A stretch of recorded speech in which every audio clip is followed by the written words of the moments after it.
یه مرد که خیلی به عقلی خیلی بده چی بده فقط همین زنش پای بیمانه گاو میزده که منتی ولش تق میشه.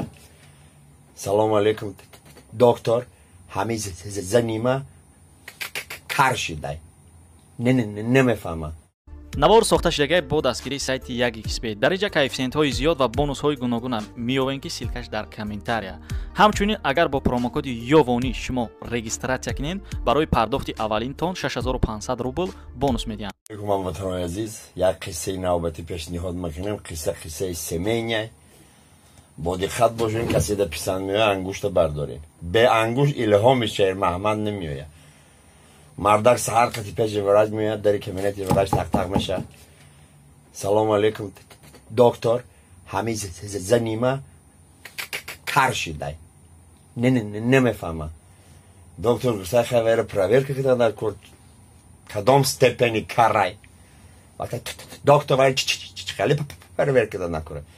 مثلا например ولی خونات میری ای 10 قدم نزدیک شدی یگان چه سوال بتشه دیدی که نمیشه با 5 قدمون دیدی که نمیشه برای در بخی گوشش با بگو همیده ما میفهمیم وای کدام استپینی کاره وایلی میگه دکتر خیلی خونش 10 متر مونده توزن شه چی تیار کدی سزنک خب 5 متر میمونه توزنه که چی تیار کدی اوشه دست سزنک خب بخی گوش میره چی تیار کدی سزنک اوشه اینده زنک میگردی نخه میگه متر 3 بار شد گفته سم که الیوک تیار کدم الیوک